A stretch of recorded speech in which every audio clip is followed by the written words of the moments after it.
Muli po, isang magandang mapagpalang gabi sa ating lahat. At muli po ako nagbabalik ang inyong lingkod na si Kuya Chris. Ayan. Napaka ganda ng mga nangyari itong mga nakakaraw. May mga natutunan din akong lesson. So, simulan po natin ito ng isang panalangin.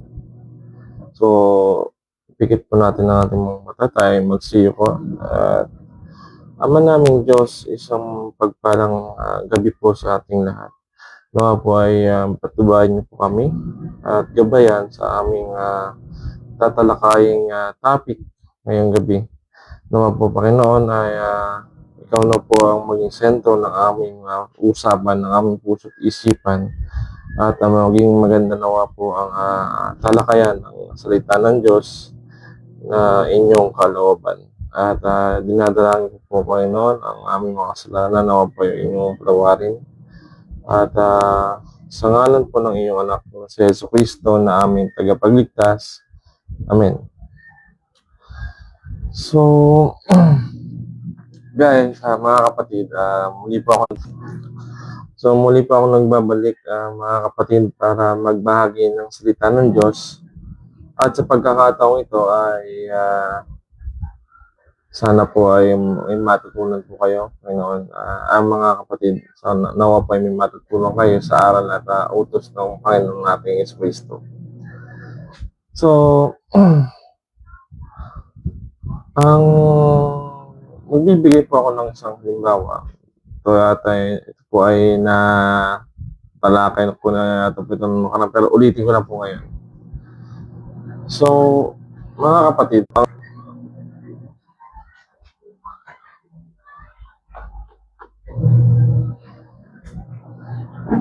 sorry guys, medyo nahina yung connection namin. So, mga kapatid, magbibigay pa ako ng halimbawa na patungkol sa ating pananampalataya. Kung dapat ba tayong magkaroon ng batayan. So, di ba po, ang isang abogado, bago siya maging isang ganap na abogado, ay kailangan natin ng libro or book of law para maging abogado. Diba po? Comment po kayo dyan kung mali po or may pagkamali po sa aking mga sinasabi. So, ang abogado, para maging abogado, kailangan niyang pag-aralan ng book of law, yung pag-aaral tungkol sa batas, at may pasa ang board exam para maging abogado, di po. At gayon din po ang doktor, so kailangan niya mag-aral ng aklat pang doktor, pang medisina, at para may pasa niya ang board exam. Ganun din po ang teacher at mga guro, ay mga sundalo, mga pulis. Di ba? May mga may mga batayan, may mga aklat na binabasa na pinag-aaralan para pagdating ng board exam is maging ganap na abogado sila, maging ganap na guro, maging ganap na doktor o teacher at kung ano pa man. Sa mga tuwid po, may batayan po sila. Di ba po? May mga batayan. Hindi yung tsambahan lang ng pagsabot sa exam at naging guro na. Di ba po? So, pinag-aaralan nilang mabuti yan para maging ganap na abogado, doktor, at para maipasa nila yung exam pag sila yung nag-exam. Di ba po?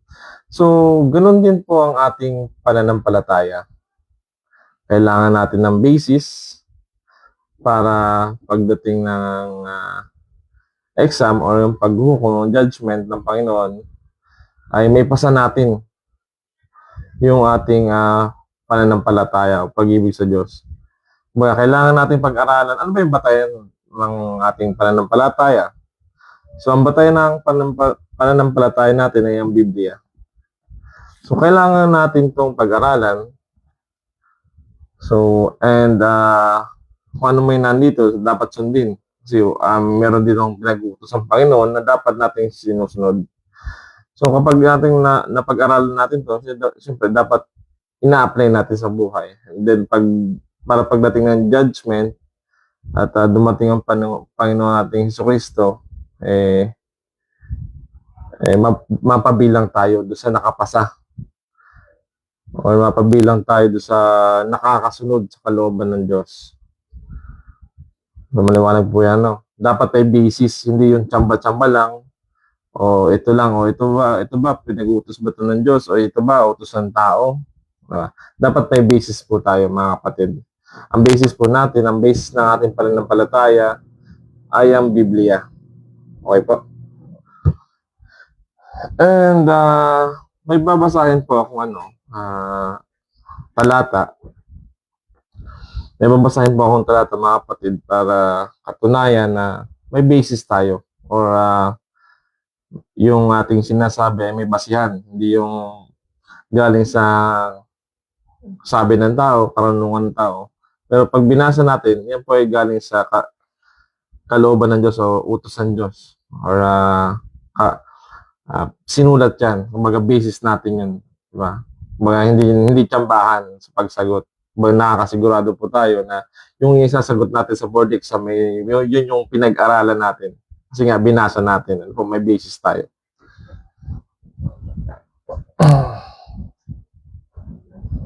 So, may babasahin tayong talata na nakasaad sa Mateo. So, tandaan niyo po yung talata, mga kapatid. Para sabihin nyo kung i-search nyo, hanapin nyo sa Biblia. Lahat po ng Biblia ay naandun po yan. Yung babasahin ko po ay sa lahat ng Biblia ay naandun po. Kasi napagkumpara ko po sa ibang Biblia, isa naman pala ang Biblia. So dapat kung isa yung Biblia or isa yung nilalaman ng Biblia, dapat isa tayo ng isa tayo ng pananampalataya sa Diyos. Isa tayo ng pag-ibig. Diba po? So may babasahin pa ako, mga kapatid, sa Mateo 28 verse 18 hanggang 20. So, ayan. Tandaan niyo po yung talata, Mateo 28 verse 18 hanggang 20. So, nakasaad po dito, at lumapit si Jesus sa kanila at sila'y kaniyang kinausap at sinasabi, ang lahat ng kapamahalaan sa langit at sa ibabaw ng lupa ay naibigay na sa akin. Dahil dito, magsiyaon nga kayo at gawin ninyong mga alagad ang lahat ng mga bansa na sila'y inyong bautismuhan sa pangalan ng Ama at ng Anak at ng Espiritu Santo, na ituro ninyong sa kanila na kanilang ganapin ang lahat ng mga bagay na iniutos ko sa inyo. At narito, ako'y sumasa inyong palagi hanggang sa katapusan ng sanlibutan. So ito, sinabi ito ng Panginoong Jesus bago siya umakyat sa langit. So may pinag-uutos po siya bago siya umakyat sa langit. So napansin mo, papabigyan ko lang ng pansin sa inyo. Sabi dito, magsiyaon nga kayo at gawin ninyong mga alagad. So, sabi ng Panginoon, magsiyaon nga kayo at gawin ninyong mga alagad ang lahat ng mga bansa na sila inyong bautismuhan sa pangalan ng Ama at ng Anak at ng Espiritu Santo. So may inuutos ang Panginoon. Gawin daw ng mga alagad ang lahat ng mga bansa at sila inyong bautismuhan. So inuutos ng Panginoong Jesucristo ang pagbabautismo sa ngalan ng Ama, ng Anak at ng Espiritu Santo. Nakasulat po yan dito. Si Jesus po ang nag-utos na magbautismo sa mga apostol, sa mga alagad. At pagkatapos magbautismo, ituro ninyo sa kanila na kanilang ganapin ang lahat ng mga bagay na inuutos ko sa inyo. Diba? After mabautismuhan, ituturo ng mga alagad ano ba yung mga aral o inuutos ng Panginoong Jesucristo. Sabi dito na ituro, ibig sabihin pinapaturo. Ituro ninyo sa kanila na kanilang ganapin ang lahat ng mga bagay na iniutos ko sa inyo at narito ako'y sumasa inyo palagi hanggang sa katapusan ng sanlibutan. So may inuutos pala ang Panginoong Jesucristo. Yun yung tatalakayin natin. Utay-utay. So unahin natin yung pagbabautismo. Ano ba yung sinasabing bautismo? May isa pang talata dito. Sabi sa Gawa 2:20, Gawa 2, versikulo 38, sabi dito, at sinabi sa kanila ni Pedro, mangagsisi kayo at magbautismo ang bawat isa sa inyo sa pangalan ni Jesucristo sa ikapagpapatawad ng inyong mga kasalanan at tanggapin ninyo ang kaloob ng Espiritu Santo. So mga kapatid, ayan, sabi ni Pedro, mangagsisi kayo. Ito yung sabi ni Pedro, bago magbautismo, so dapat muna nating pagsisihan ang ating mga kasalanan. Ibig sabihin ng mga nagsisisi ay yung mga taong mga nakagawa na ng mga kasalanan. Hindi yung wala pang buwang. At magbautismo ang bawat isa sa inyo sa pangalan ni Jesucristo sa ikapagpapatawad ng inyong mga kasalanan. So after bautismuhan, doon pa lang mapapatawad ang inyong mga kasalanan. Pero bago yun, dapat magpatawad muna kayo para patawarin ng inyong Ama ang inyong mga kasalanan. Nasa Bible po yan. So, dapat muna magsisi at kasunod, magbautismo para mapatawad ang ating mga kasalanan. So, ang tamang pagbabautismo, nandito rin. Nagbigay ng example. Siyempre, pag nagsisisi, dapat yung mga taong nakagawa na po ng kasalanan. Hindi yung wala pang muwang, hindi yung baby, di ba? Kalimitan, may mga nagbabautismo, baby. So, paano makakapagsisi ang bata? Diba? Sabi dito, magsisi, sabi ni Pedro, magsisi kayo at magbautismo. Sabi sa Magawa 2, verse 38. 2 verse 38. Yan, tingnan niyo po sa inyong Biblia, nakasulat po yan. Sabi ni Pedro, magsisi at magbautismo para sa kapagpapatawad ng inyong mga kasalanan. So, ang ibang religion, ang binabautismohan nila o binibinyagan ay baby. So, ang tanong ko lang po, paano makakapagsisi yung baby? Di ba? Para mapatawad yung kanyang kasalanan. Sabi ng iba, may kasalanang mana daw. Pagpalagay ng mga kasalanang mana, nasa Bible ba yun? Kasalanang mana. Hanapin nyo nga po at bigyan nyo sa akin yung verse. Pero, ang sabi, magsisi. So, yung baby, hindi pa naman po makakapagsisi yun kasi wala pang muwang. Di ba po? Comment nyo po kung pero nasa Bible po. So, ang nagsabi po nito yung si Apostol Pedro. Hindi ko po sinabi yan. Binabasa ko lang po sa inyong mga kapatid. So, kung ano po yung utos o yung basis natin, yun po yung susundin dapat natin. Hindi tayo dumadagdag kasi bawal po magdagdag sa kautusan eh. Bawal po magdagdag sa kautusan ng magbawas. Nasa ano po yan? Nasa Bible. Babasahin ko po mamaya. Ito.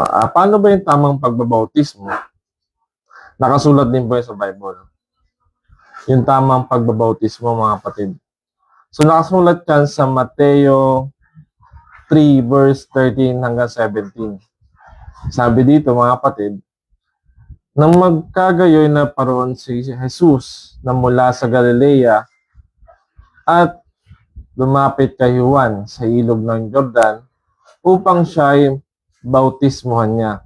Datapwat, ibig siyang sansalain ni Juan. Nagsasabi, kinakailangan ko na ako'y iyong bautismuhan. At ikaw ang naparito sa akin, tanong ni Juan.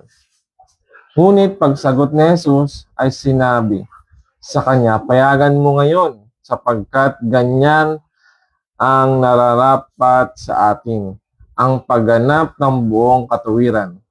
Nang magkagayoy, pinayagan niya siya. Nang bautismuhan si Jesus, pagkadakay, umahon sa tubig. At narito, nangabuksan sa kanya ang mga langit at nakita niya ang Espiritu ng Diyos na bumababang tulad ng isang kalapati at lumalapag sa kanya. At narito ang isang tinig na mula sa mga langit na nagsasabi, ito ang sinisinta kong anak na siya kong lubos na kinalulugdan. So, papapansin ko lang po sa inyo mga kapatid, yung tamang pagbabautismo. Even si Jesus na hindi naman na nagkasala ay nagbigay siya ng halimbawa kung paano ganapin ang isang bautismo. Sabi dito sa Mateo 3 verse 16, 3 verse 16, nang mabautismuhan si Jesus pagkadakay, umahon siya sa tubig. So, ibig sabihin, pag umahon, nilubog siya. Kasi nga, umahon siya eh. Wala namang umaahon na hindi nilubog, di po. So, ibig sabihin ng umahon, nilubog po sa tubig. Yun po yung tamang pagbabautismo. Hindi yung binubusan sa noo o sa kusang binubusan. Nilulubog po yun sa tubig. Sa English, immerse. To immerse yun eh. Ang alam ko, to immerse. Paglulubog. So, yun po yung tamang pagbabautismo. Yun po yung kautosan ng Panginoon nating Jesucristo. Even kahit po siya ay nagbigay ng halimbawa, kung ano yung tamang paraan ng pagbabautismo. So, dapat natin pong itong sundin kasi ito ay utos ng Panginoon. Hindi po ito utos ng kung sino man ang tao. Ang sabi sa Bible, huwag kung susundin mo o ipapangaral mo ang salita ng Diyos, huwag kang hihigit sa nasusulat, huwag kang magkukulang or magdadagdag. So kung ano po yung nakasulat sa Bible, yun po yung susundin natin. Hindi yung gumagawa tayo ng ibang way para kala natin yun ang totoo. So mali po yun. May ano po yan, may kaparusahan ng sino mga nag-iiba o nag-iimbento ng turo ng pananampalataya sa Panginoong Jesucristo. May kaparusahan po yan mga kapatid. At ang mga apostol nagsasabi, huwag hihigit sa nasusulat. So kung ano po yung nasa Bible, yun po yung dapat natin sundin. And may kwento dito sa Juan, may babasahin ba ako sa inyong kwento? Pag-uusap ni Jesus at Nicodemus. Sa Juan 3, verse 1 hanggang 6. May isang taong nagngangalang Nicodemus. Isa siya sa mga pinuno ng mga Hudyo at sa kabilang grupo ng mga Pariseo. Isang gabi, pumunta siya kay Jesus at sinabi, Guro, alam naming isa kayong tagapagturo na mula sa Diyos. So, alam ni Nicodemo yun. dahil walang nakakagawa ng mga himalang ginagawa ninyo, maliban kung sumasa kanya ang Diyos. Sumagot si Jesus, sinasabi ko sa iyo ang totoo, hindi mapapabilang sa kaharian ng Diyos ang hindi maipinanganak na muli. Nagtanong si Nicodemus, yung ipinanganak na muli, bigyan ko lang pansin, yung pinanganak na muli, to be born again, yun yung process. Hindi gagawing religion, ano po? Yun yung process. Nagtanong si Nicodemus, paanong maipanganak na muli ang isang taong matanda na? Hindi na siya pwedeng bumalik sa tiyan ng kanyang ina upang ipanganak muli. Sumagot si Jesus, sinasabi ko sa iyo ang totoo, hindi mapapabilang sa kaharian ng Diyos ang hindi ipinanganak sa pamamagitan ng Espiritu, ng pamamagitan ng tubig at ng banal na Espiritu. Ang ipinanganak sa pamamagitan ng tao ay may pisikal na buhay, ngunit ang pinanganak sa pamamagitan ng banal na Espiritu ay nagkakaroon ng buhay na spiritual.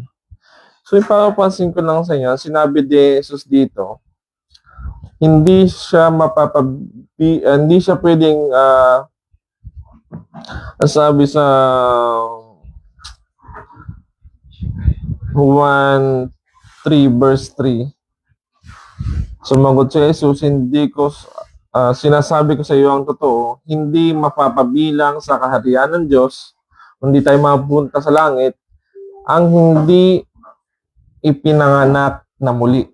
Ito po yung to be born again. Hindi po gagawin natin religion yun.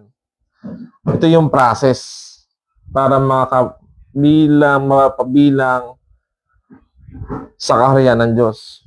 So, ano ba yung pinanganak na muli? Ang nasa isip ni Nicodemus, babalik sa tiyan ng ina at ipapanganak na muli.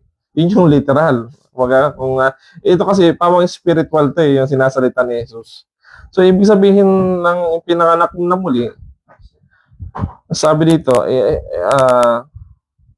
sa pamamagitan ng tubig at banal na Espiritu. Ang ano kasi, parang ito yung bagong buhay. Sa tubig, ito yung parang bautismo. Kasi yun yung process. Yung nilulubog sa tubig. At sabi, pag nabautisman, bibigyan ng kaloob ng banal na Espiritu. At ikaw yung magbabagong buhay. Kumbaga, bagong pagkatao ka na. Pag ikaw yung nabautismuhan. Yun po yung sinasabi dito ni Jesus. Kayo magkaroon ng bagong buhay. Kasi nga, ipinanganak na muli. Hindi ka na yung dating ikaw. Kumbaga, pag ikaw yung nabautismuhan, nagsisi ka na sa iyong kasalanan, and then, tatalikuran mo na yung kasalanan mo na yun. Hindi mo nagagawin ulit. Kasi nga, binautismuhan eh. At sabi, pagkatapos nun, bibigyan ka ng kaloob ng Diyos na walang iba, yung regalo ng Diyos, yung banal na Espiritu. Kaya sinasabi dito, pinanganak sa pamamagitan ng tubig at banal na Espiritu. Diba? At sabi ni Jesus sa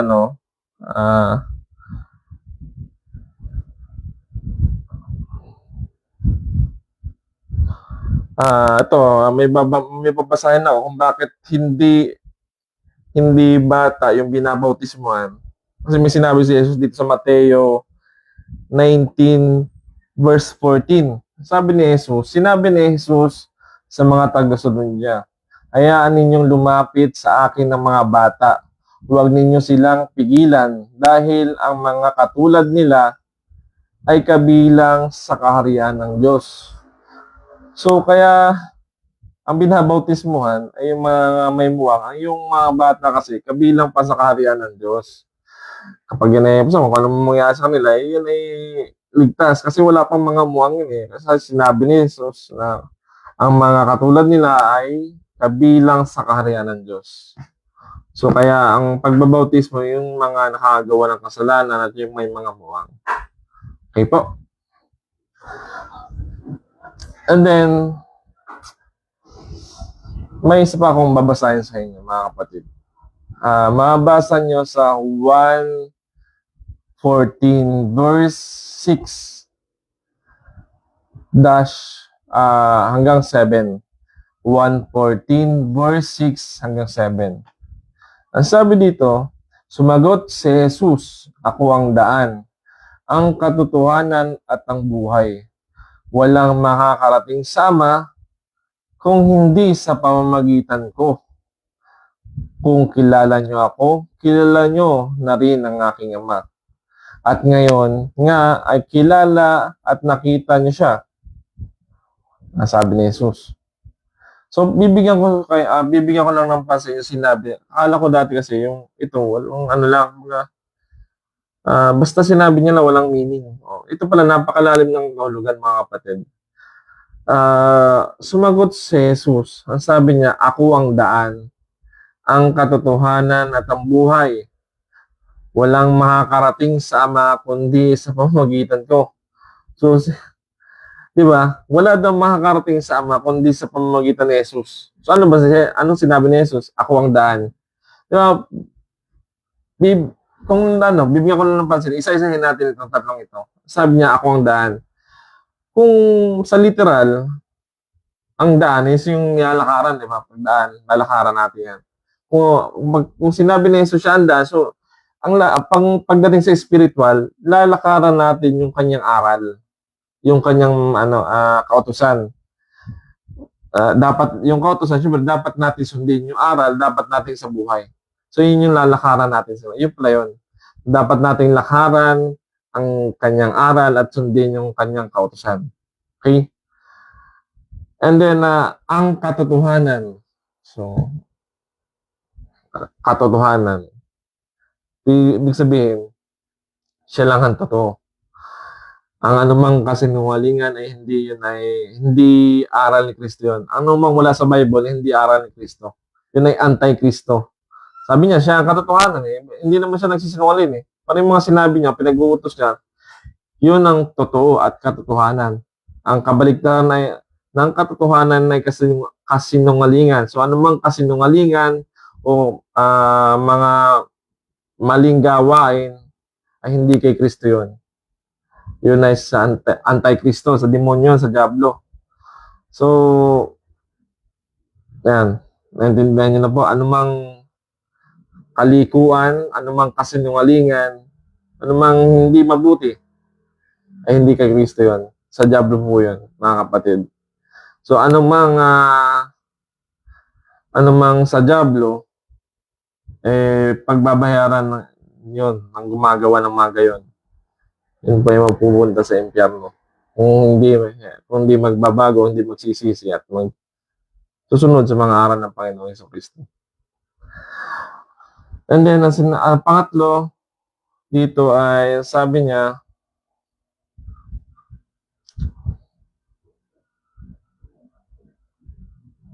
siya ang buhay at ang buhay. Kasi po, mga kapatid, sinabi niya siya ang buhay, siya ang muling pagkabuhay. Maalala nyo, kung nakapagbasa kayo ng Bible, nung pinako siya sa krus, binuhay siya ng Diyos nung ikatlong araw. Diba? Kaya muling pagkabuhay. So, ang katotohanan na may muling pagkabuhay ay yung ginawa ng Diyos kay Jesucristo. Binuhay siyang muli. Kaya may muling pagkabuhay. Ganon din ng tao. Pagdating ni Kristo, bubuhayin niya yung mga na namatay. Bubuhayin niya yung mga namatay. Nung una, bubuhayin niya yung mga naglingkod sa Diyos at sumunod sa mga utos. Nasa pahayag po yan. Mabasa niyo yan sa pahayag. Yan. Mabuti basahin natin. Para ito.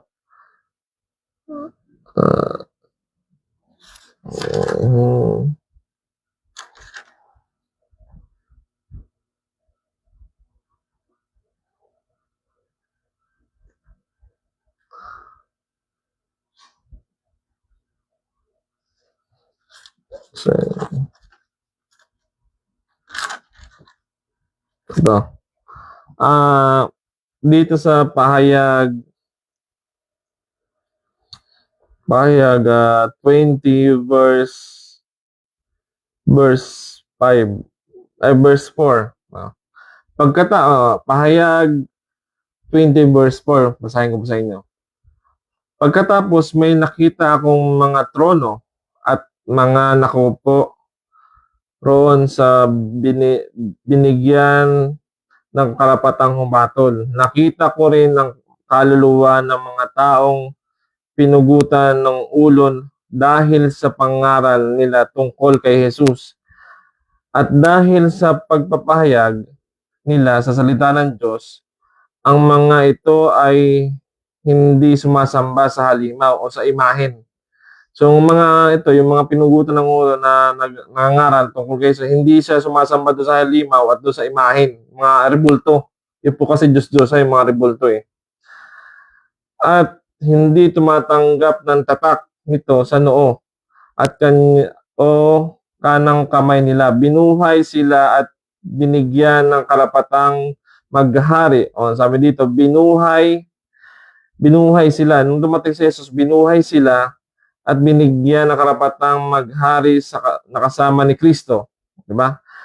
Binuhay sila at binigyan ng karapatang maghari nakasama si Kristo sa loob ng 1,000 taon. So may muling pagkabuhay talaga at maghahari yung mga bubuhay muli kasama si Kristo. So ito po, ito'y pahayag ng Diyos sa hinaharap. Hinaharap po ito yung pahayag. Kumbaga, sinulat ito para basahin natin o batayan. Kasi ito po ay mangyayari ito eh. Sabi ito ng Panginoon. Ito yung aabangan natin. Sabi dito, binigyan ng karapatang maghari nakasama si Kristo sa loob ng 1,000 taon. Ito ang unang pagkabuhay. So meron kasing unang pagkabuhay at merong pangalawang pagkabuhay. Ito ang unang pagkabuhay ng mga matay. At ibang mga patay sakalang bubuhayin pagkatapos ng 1,000 taon. So yung iba ay sakalang bubuhayin pagkatapos ng 1,000 taon na paghahari ni Kristo kasama yung mga banal o mapalad. Mapalad at banal ang mga kabilang sa unang pagkabuhay ng mga patay. Walang kapangyarihan sa kanila ang ikalawang kamatayan. Magiging mga pari sila ng Diyos at ni Kristo at maghaharing kasama niya sa loob ng 1,000 taon. Pagkatapos ng 1,000 taon, pakakawalan si Satanas mula sa kanyang bilangguan. Lalabas siya, dadayain niya mga bansa sa buong mundo na tatawaging Gog at Magog. Titipunin sila ni Satanas at isasama sa pakikipagdigmaan. Ito yung Armageddon, yung pakikipagdigmaan sa pananampalataya at magtitipon niya mga sundalo ay kasindami ng buhangin sa tabing dagat at hindi kayang bilangin. So ganun karami yung kampo ni Satanas kasing dami doon ng buhangin sa dagat, di ba? Kakalat sila sa buong mundo at paliligiran nila ang kampo ng mga banal. At ang pinakamamahal na lungsod, pero pauulanan sila ng Diyos ng apoy. So ganun mangyari. Pauulanan ng Diyos ng apoy yung mga kampo ni Satanas mula sa langit. At mamamatay silang lahat at si Satanas na dumadaya sa kanila ay itatapon sa lawang apoy. Di ba? Si Satanas daw itatapon sa lawang apoy at asupre na siya ring pinagtapunan ng halimaw at ng huwad na sinungaling na propeta. So mga sinungaling na propeta, doon din itatapon at mga huwad. Magkakasama silang parurusahan at pahihirapan araw at gabi, magpakailanman. So panghabang buhay yun mga kapatid. Kaya nakakatakot kapag napabilang tayo sa mga kampo ni Satanas. Sabi dito sa Bible, sino mang gumagawa ng hindi kalooban ng Diyos ay hindi mapapabilang sa kaharian ng langit. Ito ba, may babasahin ako mga kapatid. Paano ba natin malalaman yung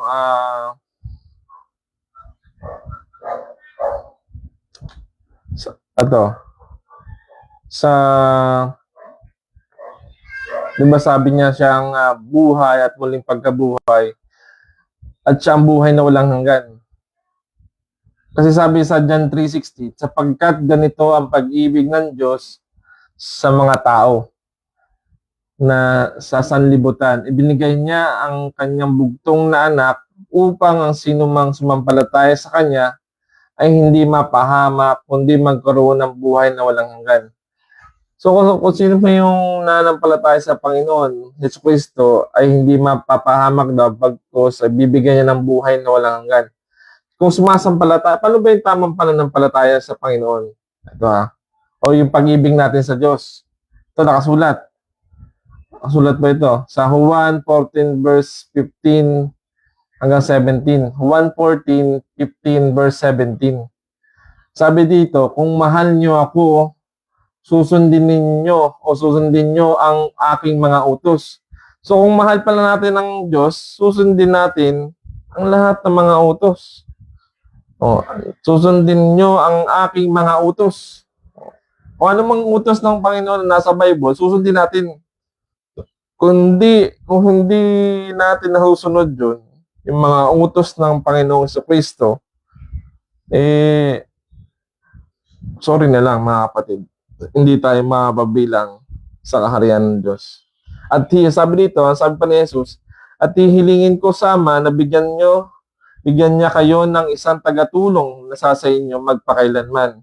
Siya ang banal na espiritu na tagapagturo ng katotohanan. Hindi siya matanggap ng mga taong makamundo dahil hindi siya nakikita o nakikilala ng mga ito.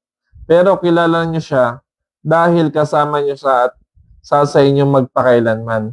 Sabi ng Panginoong Jesucristo, kung mahal natin ang Diyos, susundin niyo ang aking mga utos. Sabi ni Jesus. So may pinapasunod pa lang si Jesus. Ito ang sabi nito si Kristo, kung hindi natin susundin ang kanyang utos, hindi tayo magkakaroon ng buhay na walang hanggan. Yun lang yun. Yun yung kabaliktaran nyo. Kapag hindi ka sumunod sa utos ng Panginoon, hindi mo mahal ng Diyos, hindi ka magkakaroon ng buhay na walang hanggan. Kasi yung lalakaran natin yung mga utos ng Panginoon yung aral at Panginoon, di ba?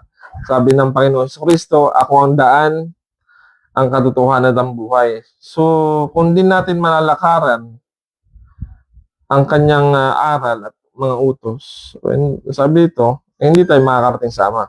Sabi ng Panginoon Hesus Kristo. Pero kung lalakaran natin ang aral at utos ng Panginoong Hesus Kristo, kung susundin natin ang kanyang mga utos, magkakaroon tayo ng buhay na walang hanggan. Kung naniniwala kayo. Pero ito, nasa Biblia, may basihan tayo, mga kapatid.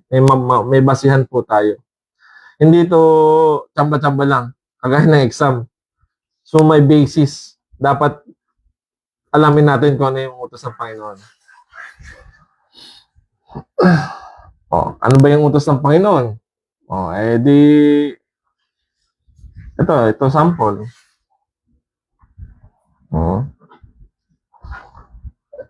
Sabi dito sa utos ng Panginoon, ang maglalasing. At bibigyan ko sa sample ng utos, mga kapatid.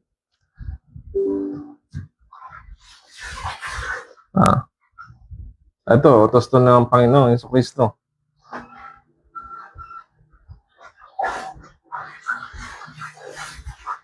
Sa Mateo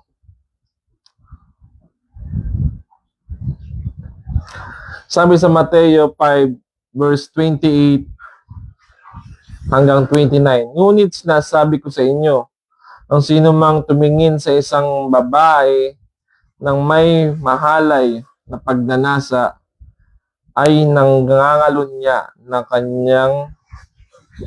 sa babaeng iyon sa kanyang puso. Kung ang mata mo ay nagiging sanhi ng pagkakasala, dukutin mo ito at itapon. Mabuti pang mawala ang isang bahagi ng iyong katawan kaysa ang buong katawan ay tapon sa impyerno, di ba? So kung nagagawa, hindi natin to na ano hindi natin to nabibigyan ng pansin. So ang pagtingin pala sa isang babae na may mahalay or masamang pagdanasa, nagkakasala ka na ng pangangalo niya. Di ba? Kalimitan po ng mga tao ngayon. Hindi ko naman yan nga lahat. Yung mga walang aral sa kanyang na hindi pa alam yung ganitong aral, ito yung pinag-utos ng Panginoon. Yung magalit pa nga lang, bawal na Di ba? Magalit ka pa lang sa isang tao. Ito, babasahin ko. Itong isang sa Mateo 5 verse 28, nasabi dito, yung tumingin ka sa isang babae na may mahalay na pagnanasa ay nagkakasala ka na ng pangalan niya. So kapag nagagawa mo ito, sabi dito, itatapot ka sa impyerno. Di ba? Kung ang matang dahilan ng iyong pagkakasala, sabi ng Panginoon, dukutin mo. Hindi naman literal yun na dukutin. Ibig sabihin, wag mo nang gawin na tumingin. Di ba? Hindi yung nasabi dito na dukutin, dudukutin mo nga. Hindi yung ganon. Ibig sabihin ng Panginoon dito, huwag ka nang tumingin ng may mas halay na pagnanasa sa babae. Diba? As meron pa ako sa mabasahin, mga kapatid. Yung mapuot, bawal din yun. Ito kautusan to ng Panginoon sa Kristo. Ang sino mang mapuot, mapuot.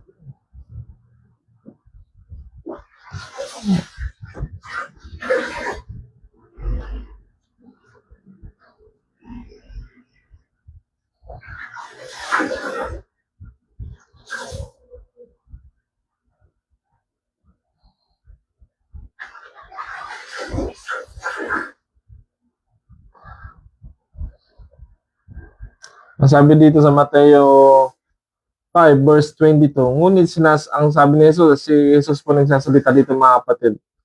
Ngunit sinasabi ko sa inyo, ang sino mang napupuot sa kanyang kapatid ay mananagot, di ba? Sa hukuman. Ang sino mang magsabi na sa kanyang kapatid na raka ay pananagutin sa Sinadrid. Ang sino mang magsabi na ulol ka ay mananagot sa impyernong nagliliyab na apoy. Di ba? Yung magsabi pa lang na ulol ka, mananagot ka daw sa impyernong nagliliyab na apoy. Di ba? Ang sino mang mapuot sa kanyang kapatid. So, ang utos ng Panginoon ay pag-ibig. So, pinagbabawal yung mapuot. Kasi ang sabi dito, mapuot pa lang, kakasala ka ng pagpatay. Yung literal pa kayong pagpatay, di ba? Tiyak na tiyak, ibubulid po yun sa impyerno. Ang pakiramdam, mga kapatid, kala nyo pag namatay na kayo, wala na kayong pagbabayaran. Hindi, sabi nito, may muling pagkabuhay. Yung ikalawang pagkabuhay, yung pagbubulid ng Panginoon sa sa impyerno. Doon po, sabi ng Panginoon, magpakailanman man, doon na kayo. Hindi na kahit sumpungin yung kamatayan, sabi sa Bible, hindi na kayo mahamatay kasi nga magpakailanman na yun. Yun yung eternal life na. Pag doon na kayo napunta, eternal life nyo na yun. Doon na po kayo habang buhay sa impyerno, mga kapatid. So, isa po sa mga utos, yung wag mapuot. Kasi ang Diyos ay pag-ibig. So, ang pag-ibig po ay pinakamataas na dapat na manaig sa ating puso. Hindi yung laging away dito, away doon, di ba? Kung may mga taong nagkakasala sa inyo, patawarin nyo na lang. Kasi sabi dito, bawal mapuot. Hindi, pag napuot tayo, nagalit tayo sa ating kapwa, hindi lumalabag na tayo. So, kapag may nagkasala sa inyo, sino mong nagkasala, hindi, mingi na lang tayo ng pasensya, sorry, di ba? Ano ba naman yung 5 word na yun. Sorry po. Hindi ko po sinasadya ng mga kapatid. Sa daan, kalimitan nangyayari yan. Kung sinong hari-hari yan sa daan, di ba? Kalimitan, mga road rage. Road rage, di ba? Pinabalita, nagkarera, nagbarila na, di ba mga kapatid? Ako, kapatid, sinasabi ko sa inyo. Yung mga gayon na hindi makakarating sa harian ng langit. Sa impyerno po, mga kapatid, ang bagsak mo. ang pakiramdam po sa impyerno, ito, bigyan po kayo ng example mga kapatid. Kung ikaw ay nasa kwarto mo at tanggalin mo yung aircon na electric fan, di ba mabanas? Pag wala kang hangin. Eh silaban pa yung buong kwarto mo. Ganun po ang pakiramdam ng nasa impyerno mga kapatid. Napakainit. Sabi nung kahit magpakamatay ka sa sarili mo, hindi ka mamatay kasi doon ka na habang buhay. Di ba nakakatakot po yung kapatid. Kaya po ang Diyos ay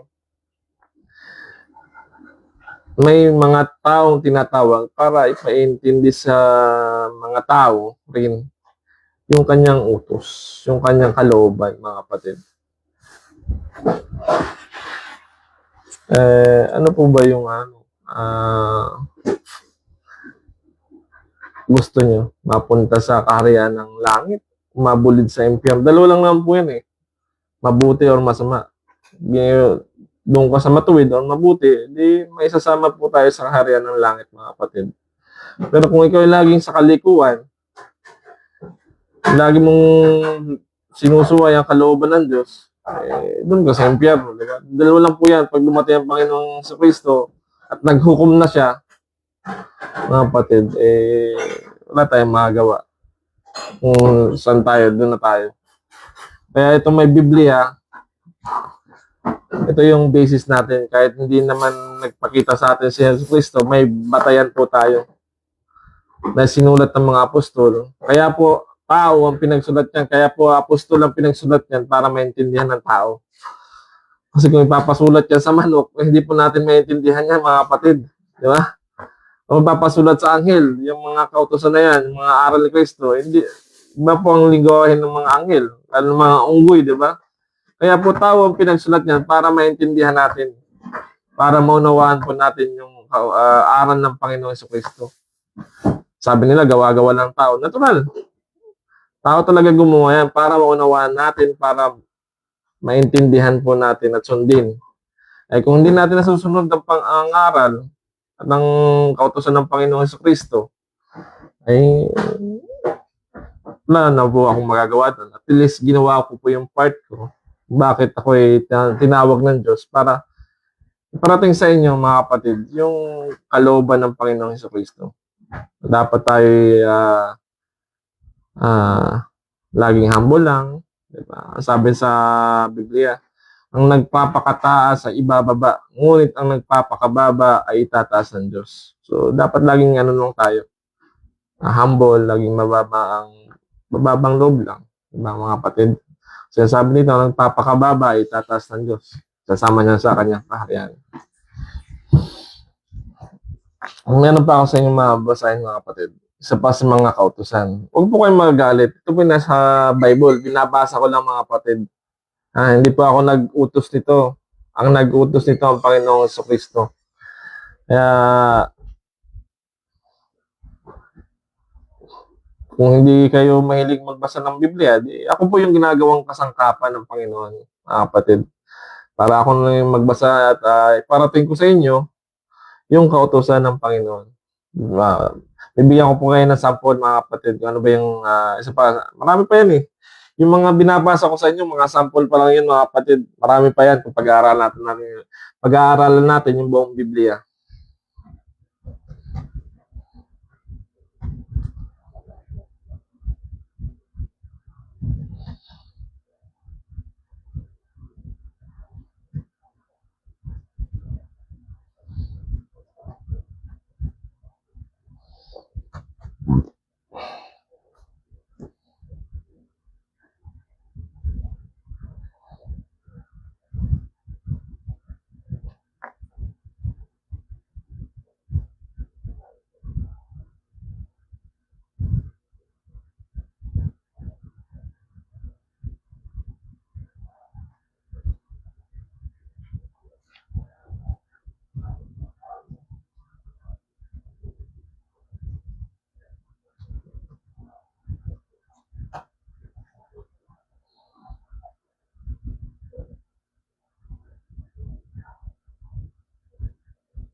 Galatia 5 verse 21. Tingnan natin po.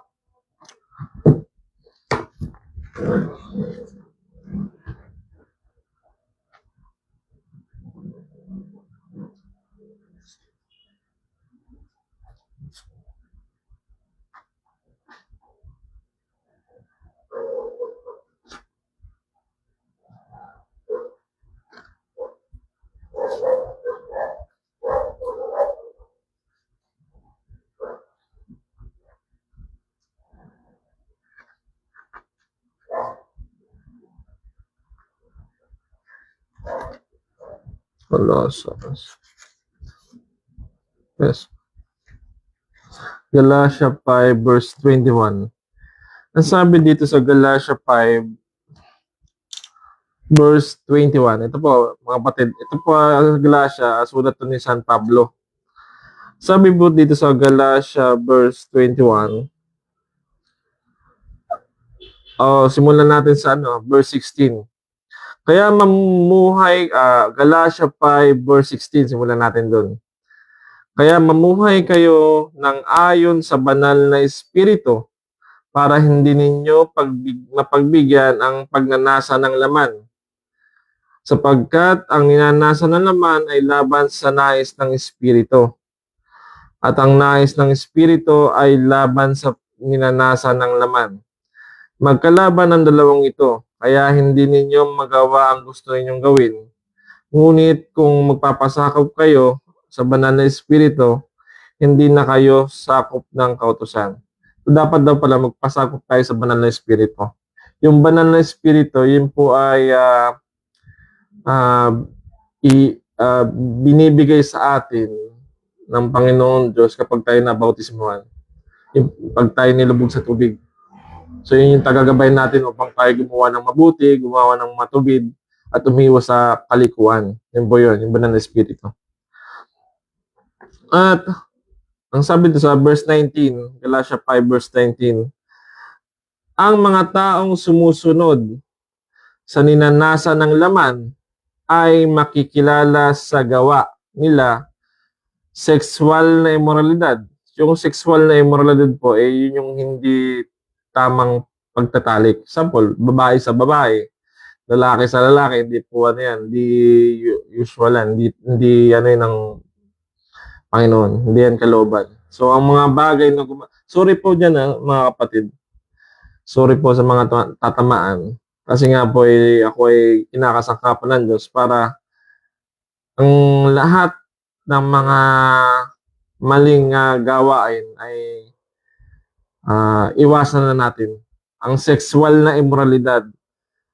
Sabi dito, ang sexual na immoralidad, paliwanag ko sa inyo, ito yung sa pula, nanggahasa ka, rape ng babae, yun, sexual na immoralidad. Nakipagtali ka sa kapwa lalaki, nakipagtali ka sa kapwa babae, yun, sexual na immoralidad po yun. And then, ano pa ba? Yung nakipagtali ka sa asawa ng kapatid mo, yung mga hindi usual. Ang usual kasi po mag-asawa. Yung po usual na siping talik. Pero more than that, yung po is sexual na immoralidad. Yung hindi nagmamahalan. Sabi, rape ka ng babae, sexual yan, rapist ka, yan. Yung mga taong ganun, sabi dito, hindi makakarating sa karyan ng Diyos. Tapos, meron pa kalaswaan at kahalayan. So, even yung pinagmumula ng tukso, ganun din.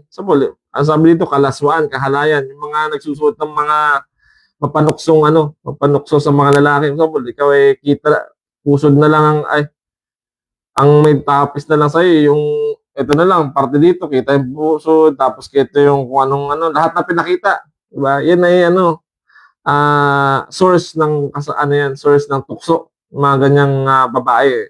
Sorry po sa mga tamaan kasi binabasa ko lang dito.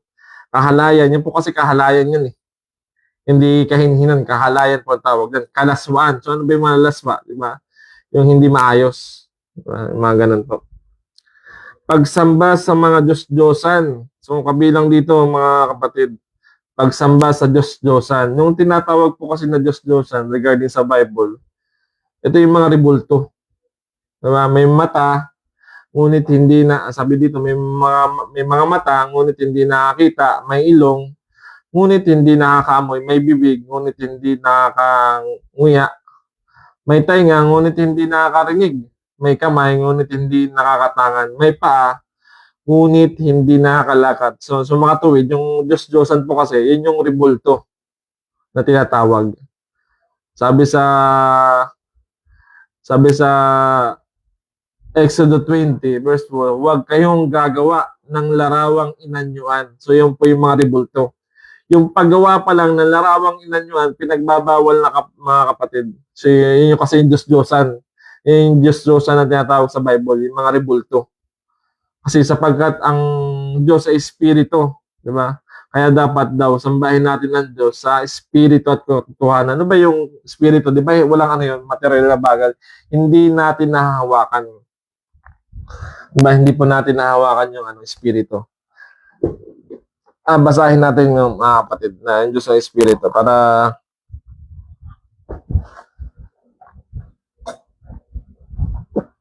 sabi niyo naman na kakatha ako. Basahin natin. Ang Diyos kasi Espiritu yan eh. Tama. Ano natin sa verse.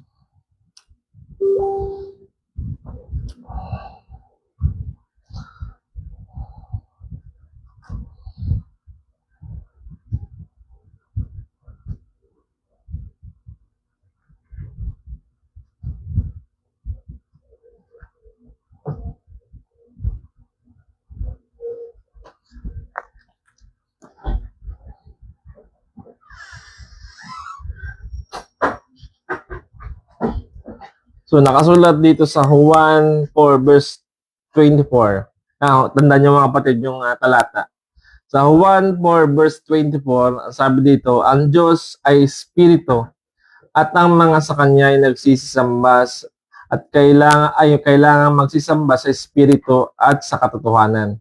So, kaya pinagbabawal ang paggawa ng mga rebulto o yung mga larawang inanuan. Sabi sa Exodus 20 verse 4, huwag kang gagawa ng mga larawang inanyuan na nasa langit man, nasa lupa, o nasa tubig. So ano ba yung nasa langit? Di ba andun Diyos? So huwag natin gagawa ng larawang inanyuan. Yung po yung rebulto. Yung larawang inanyuan, yung mga inukit-ukit, di ba po? Yung po yung mga inukit. So huwag tayong gagawa ng larawang inanyuan. Nang nasa langit, nasa lupa. Ano ba yung nasa lupa? Tayo, mga tao, mga hayop. Di ba? Huwag tayong gagawa ng rebulto. No? Mga elepante, mga leon, di ba? Mga ganan. Sa ibang tao, Diyos, elepante. Di ba? Babalitaan nyo ba yun? Yung iba, Diyos, si Buddha. Di ba? Bawal po yan. Kasi nagbabawal yan ng Panginoon. Huwag tayong gagawa. Paggawa pa lang, nakakalabag na tayo sa utos. So, pag tayo nakakalabag sa utos, alam nyo na yung pupuntahan nyo. Sa impyerno agad yun. Kung hindi kayo magsisisi. Mga kapatid, tayo ay binibigyan ng pagkakataon ng Panginoon upang magsisi at magbautismo pa at talikdan o talikuran ng mga kasalanan para tayo ay makasama ng Panginoon sa kaharian ng langit. Sabi ng alam ba ang Diyos sa pag-ibig? Yun na nga yung pag-ibig eh. Binibigyan tayo ng chance ng pagkakataon ng Diyos upang magsisi habang wala pa si Kristo. Kasi pag naandyan na si Kristo at saka ka palang magsisi, wala na yun. Hindi na yun. Dapat habang nabubuhay ka, dapat magsisi ka na sa iyong mga kasalanan. Huwag ka nang gumawa ng mga kalikuan, mga kapatid. Lahat ng anumang kalikuan, kahit pa yan ay lightwise. Ano yung tawag doon? Yung konting pagsisinungaling, kahit maliit lang yan, sabi sa Bible. Sino man nagsisinungaling o kahit malaking kasinungaling pa yan ay ang sinasabi ng Bible, ang dinodiyos mo si Satanas. So wag nating hayaang makapasok sa atin si Satanas. Kahit gatiting man lang. So yung pagbubulaan, ako mga kapatid, tigilan nyo na yan. Kasi ang sabi, si Jesus ang daan ng katotohanan. So anumang kasinungalingan ay anti-Kristo po yun, mga kapatid. Anti-Kristo po yun. Maliwanag na sinasabi ng Bible. So, tapos na tayo sa Diyos-Diyosan. Sabi dito, pagsamba sa Diyos-Diyosan. So, yun, pinagbabawal yan ng Diyos. Pangkukulam, mga kapatid. Pagkapuot. O, dito, pagkapotso, yung magalit ka pa lang, wapot ka pa lang sa kapwa mo, pinagbabawal ng Diyos sapagkat ang Diyos ay pag-ibig. So, mga kapatid, kung may galit man kayo sa inyong kakilala, mga kaibigan, sa inyong relatives, tanggalin na po natin. Matuto tayong magpatawad. Pagkat ang Diyos ay, kung gusto yung humingi ng kapatawaran sa Diyos, dapat matuto tayong magpatawad. Pagkat sabi ng Diyos, kung gusto mong patawarin ka ng Diyos, dapat nagpapatawad ka muna sa mga taong nananakit sa'yo or may kasalanan sa'yo. Kahit walang kasalanan, basta huwag ka lang maput sa kapwa mo, di ba? Dapat matuto tayong magpatawad. Kung gusto mong patawarin ka rin ng Diyos sa iyong mga kasalanan. So, yun, sabi dito. Pagkagalit, diba? Pagkapuot, pag-aaway-away, pagkasakim. Ito, pagkasakim. Mga sakim sa kapangyarihan, diba? Sakim sa salapi. Yung mga magnanakaw na yan. Diba, mga kapatid? Yung mga ganyan, hindi makakarating sa karya ng Diyos, mga kapatid.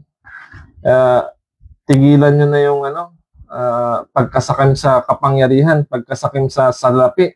Sapagkat ang sobrang salapi, yan nag-uugat ng kasamaan, mga kapatid. Ito mo yung mga example na natin, yung nangyayari ngayon sa Senado, di ba? Hindi pa ako magbabanggit ng pangalan, pero alam niyo na yan kung sino yung tinutukoy ko. Diba? Ang source ng kasamaan, ng maraming kasamaan ay pera. Pag kayo natukso sa pera, yan, di ba? Pagbabayaran nyo yan sa impyerno, mga kapatid, ang sabi dito. Kaya tigilan nyo na yan po. Ako po kinakasangkapan ng Diyos para ipahayag ang kanyang kalooban. Para parating sa inyo na sundin natin yung inuutos ng Panginoon. Hindi, itong Bible na to, hindi lang to basta nakasulat dito. Ito yung may halaga. Banal to. Pag banal, dapat natin sundin. Pag banal, dapat nating lakaran. Di ba? Pagkat si Jesus andaan. Pagkasakim, pagkagalit. So yun nga, pagkagalit sa ating kapwa, sa ating kapatao, dapat lagi malinis yung puso natin. Dapat walang galit na namumuo, walang puot na namumuo sa ating puso. Dapat laging malinis. Kung gusto nating makarating sa karya ng Diyos, linisin natin yung ating mga puso. Magsisi kayo, magpatawad kayo sa inyong mga kasalanan, talikuran ninyo yung dating ginagawa, yung mga kalikuan sa buhay, masamang gawain. Ako, namin ko mga kapatid, ako po ay dating kasalanan. Balit kung langhap po ako ng salita ng at aral ni Kristo, mas pipiliin ko pong sumunod sa kanyang pinag-uutos. Kaya ako po ito sinishare, ako po ay tinawag ng Diyos para sa mga taong kakilala ko, mga katrabaho ko, masabihan ko, pangaralan through words of God. Hindi ko po ito pangaral sa akin sarili. Hindi ko po ito sariling aral ko, mga kapatid. Ito po ay aral ng Panginoong Jesucristo. Ako po ay ginagawang kasangkapan lang ng Panginoon upang iparating sa inyo yung salita ng Diyos, yung aral ni Kristo at utos. Hindi ko po ito pangaral. Wala po akong kakayahang mangaral na sa akin lang. Ito po ay aral ng Panginoong Jesucristo. Ginagamit lang po ako, mga kapatid. So, sabi dito, pagkakawatak-watak, pagkakahati-hati, pagkainggit, di ba? So, yung pagkainggit pala, masama. Dahil kung may kinainggitan tayong tao, alisin na natin yung inggit. Gumawa na lang tayo ng tama at naayon sa kalooban ng Diyos. Paglalasing, di ba?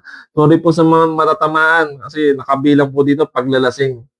Kaya ako, since nung nakalanghap ako ng aral ng Panginoon, tinigilan ko na yung paglalasing. Sabi nila, konti lang naman. Yung pa rin yung ugat ng paglalasing, yung alak, di ba? Pwede mo siguro uminom, yung mga 0%, di nakakalasing pag yung konti-konti lang. Pero pag yung mga alak na Red Label, mga Alfonso, nakakalasing po yan. Source po yan, kahit tumikim kayo yan, yan pa yung ugat. Ay sa panahon ni Kristo, tinatanggal na yung ugat ng kasamaan eh. Ugat ng pagkagalit, ugat ng pagkainggit, ugat ng mapuot, di ba? Bawal mapuot, bawal. Ibig sabihin, ugat yung pulot dulo. Ay ano ba yung ugat? Di ba yung kung saan ka nagsimula? Ugat ng paglalasing. Ano ba yung ugat ng di ba yung mga inuming nakakalasing? So pag inuming nakakalasing, yun yung ugat. So tanggalin yung ugat, tanggalin yung pag-inom. Yun yung mga tawid. Tanggalin yung pag-iinom ng mga nakakalasing na inumin. Pwede naman siguro yung mga 3% lang. Yeah, pwede yan. Pwede yung 0% eh. Yung kali ba yun? Yeah, pwede po yan. Hindi naman po nakakalasing. Kahit mga dalawa-dalawa lang, tatlo-tatlo eh. Hindi po nakakalasing. Sinasabi dito yung nakakalasing eh, yung sabihin na, hindi pa naman ako lasing. Hindi pa naman ako lasing. Eh, kahit na. Sinabi dito eh, tigilan niyo yung paglalasing.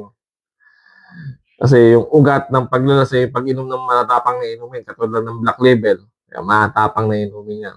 Mga gin, yan, lahat na gin. Ako, paborito, ay, dati nainom ako yan. Ngayon, tinitigilan ko na mga kapatid. Inumin nyo na lang yung mga 0%. Yan.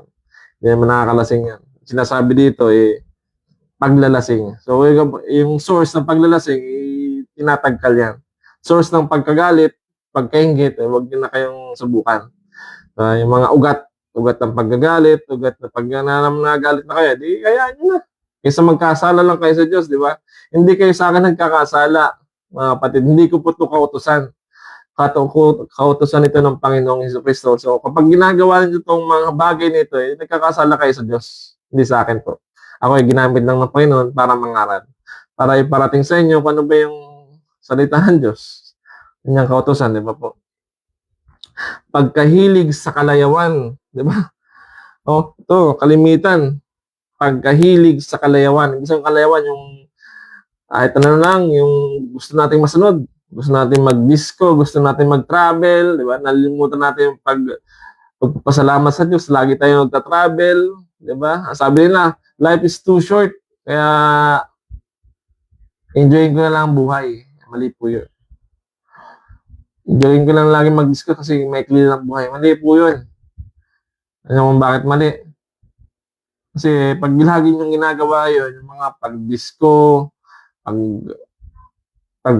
pag-travel na pag-enjoy sa buhay, nakakalimot na kayong maglingkod sa Diyos, manalangin, tumulong sa kapwa-tao, puro lagi kayo pasarap buhay, yung mga kalayawan eh. So, tigilan nyo na po yan. Unahin nyo yung kalooban ng Diyos, yung pagsunod sa aral. Kasi sabi ng kautusan, ang una sa kautusan na yung pag-ibig sa Diyos. Sundin mo muna ang pag-ibig sa Diyos. Sundin niyo yung kanyang mga utos. Ang pangalawa ay pag-ibig sa tao. So kapag may Diyos na kayo at napatawad na yung mga kasalanan nyo, diba? Sundin niyo yung pag-ibig sa tao. Ano po ba ang ibig ko sabihin doon? Pag-ibig sa Diyos, ibigyan niyo muna yung inyong sarili sa Diyos. Maglingkod kayo sa Diyos. Sundin niyo ang kalooban ng Diyos. Sundin niyo yung kanyang mga utos. Kapag nangyari na itong mga to, sundin niyo naman yung pag-ibig sa tao. Pag-ibig lagi. Hindi pagkagalit, hindi pagkapuot. Diba? Ang pananampalataya, ang pag-asa, ang pag-ibig, ang pinakadakila sa lahat ay ang pag-ibig. So dapat maneg na wala lagi sa atin ang pag-ibig. Kapag yung pag-ibig na yan ay napalitan ng galit, napalitan ng masamang akala, masamang pag-iisip, sorry po tayo mga kapatid. May Diyos po ang hahatol sa atin sa kabilang buhay. Sabi nila, enjoy your life. Only live once. Oo, mga kapatid. Unahin niyo po ang paglilingkod sa Diyos. Pagtulong sa kapwa-tao. Pagtulong, pagpapakain sa mga batang lansa. Mga kalooban po yun ng Diyos. Paggawa ng mabuti sa ating kapwa-tao. Pagbibigay ng tulong, kung ano mo yung pwedeng may tulong. Diba? Pag may nangangailangan tulong, so wag natin ipagkait yung tulong na kinakailangan. Alam natin na tayo lang yung makakagawa ng mga bagay na yun. Yung mga paggawa ng mabuti sa kapwa-tao, yan po yung mga kalooban ng Diyos. Hindi yung pag-aaway-away, di ba? Pag nanakaw, no, matakot kayo sa Diyos. Takot kayo sa Diyos, mga kapatid. Kung naniniwala kayo may Diyos, dapat matakot kayo sa Diyos. Sundin niyo yung mga utos ng Panginoon. At iba pang mga kasamaan, binabalaan ko kayo ang tulad ng ginagawa ko na noon, ang mga namumuhay ng ganito ay hindi mapapabilang sa kaharian ng Diyos. So maliwanag po na sinasabi dito sa Galatia 5 verse 16 hanggang 21, ang mga namumuhay ng mga ganito ay hindi mapapabilang sa kaharian ng Diyos. Sabi po ni San Pablo. At si San Pablo ay nagsasalita at nagsusulat sa pamamagitan ni Kristo. Kaya sundin po natin, mga kapatid, yung aral ni Kristo. Siya po ay, ako po ay ginagawang kasangkapan bilang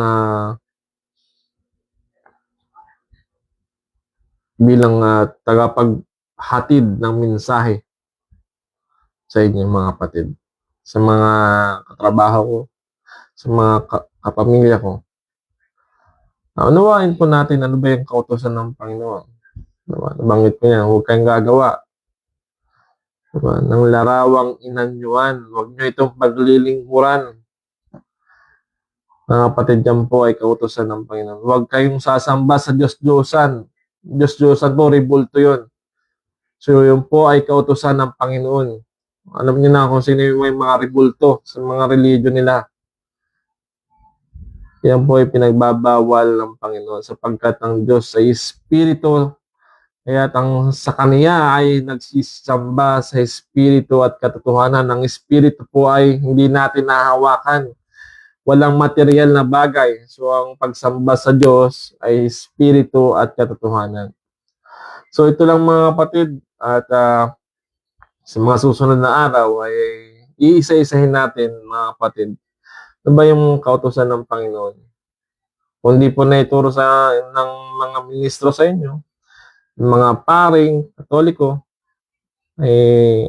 at ito po si Kuya Chris, ginagawang kasangkapan ng Panginoon upang ipabatid sa inyo kung ano ba ang kautusan at aral ni Kristo.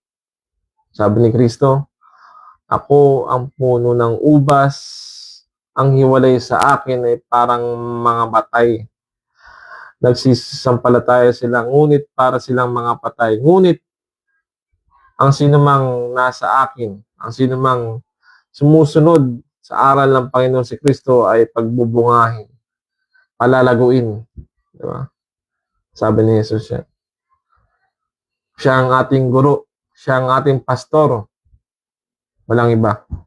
Walang ibang naging pastor sa Bible sa bagong kautusan na si Kristo lang. Diba? Ako ang mabuting pastor. Ang mga sa akin ay nakikilala ang kanyang pastor, ang kanyang tupa. Diba? Sabi ni Jesus, ako ang mabuting pastor. Ang mga alagad, hindi naging pastor yan. Mga kapatid, ibigay niyo sa akin ang verse kung sinong naging pastor ng mga alagad. Ang pastor lang na tinutukoy sa bagong tipan ay si Jesus. Si Jesus lang po ang tinutukoy na pastor natin. Siya na ang ating lakaran, siya ang ating sundin, siya ang ating paglingkuran, mga kapatid. At muli po, isang mapagpalang gabi sa ating lahat. Nawa po ay may natutunan po kayo. Sa mga taong nanonood dyan, sa mga katrabaho ko, maraming pong salamat sa inyo. Sa mga tito ko, nawa po ay kung may natutunan kayo sa vlog nito, Kung may natutunan po kayo sa vlog na ito, mga kapatid, isang share man lang po dyan.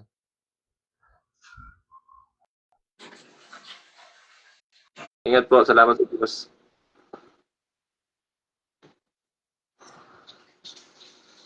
Salamat po sa Diyos, mga kapatid. Ingat po.